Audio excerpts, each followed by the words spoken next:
ባለፉት ክፍሎች በልጅስ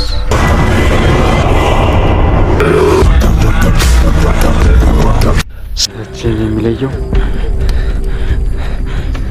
ሞት ብቻ ነው። ጀግና ነበርኩ ጃኒ። አው ጀግና ነበር። አልተለወጥክም።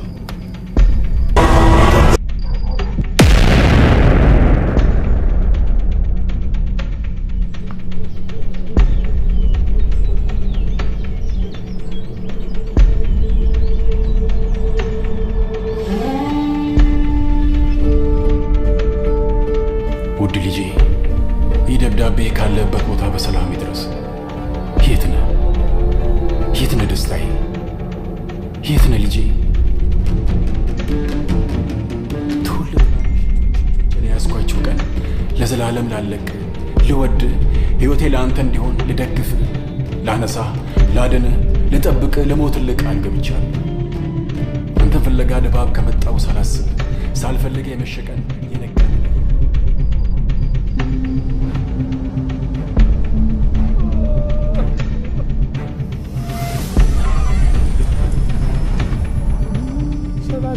ካቢር ነበሩ ተርታ ይሆን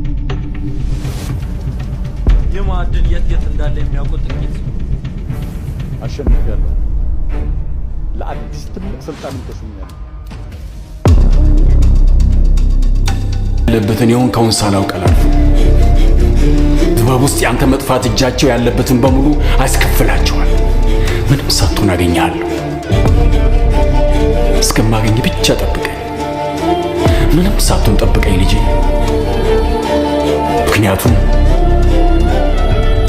ምክንያቱም አንተን ለማግኘት እስከ ምድር ጫፍ ሄዳለሁ። አንተን ለማግኘት ተራራ ገፋለሁ። አንተን ለማግኘት ድባብን እገለብጣለሁ። ግን ካላገኘሁ እኔ እጠፋለሁ። ምክንያቱም ቃል ገብቼልሃለሁ። ለአንተ ስል እሞታለሁ። አገኘሃለሁ። ለምን ግን ባለው እጅሽ ትጮጃለሽ?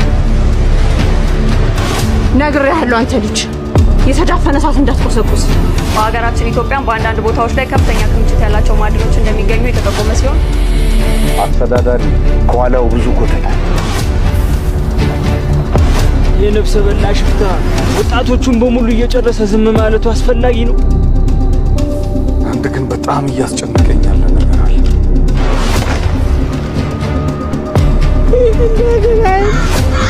ምን እግር ጣለ? የዚህ አካባቢ ኃላፊ ነኝ። 10 ጊዜ ብንጠይቅም 10 ጊዜ መመለስ ግዴታ አለብን።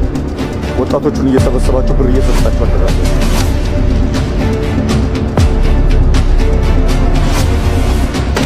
እኛ የመንግስት ስራ ማስፈጸም ነው ስራችን።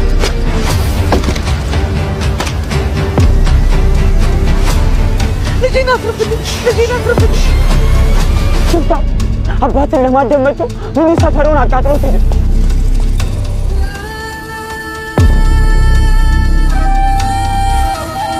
ስለዚህ ጉዳይ መስማት ያመኛል።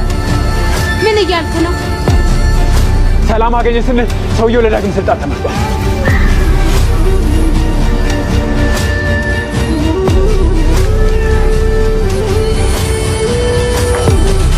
እንደው ጠመንጃ እንኳን አውርሳችሁ አልፈለኩም ነበር።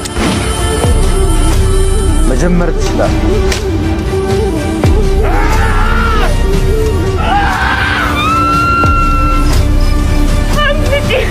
ያትረከረከውን ነገር አጠቃላይ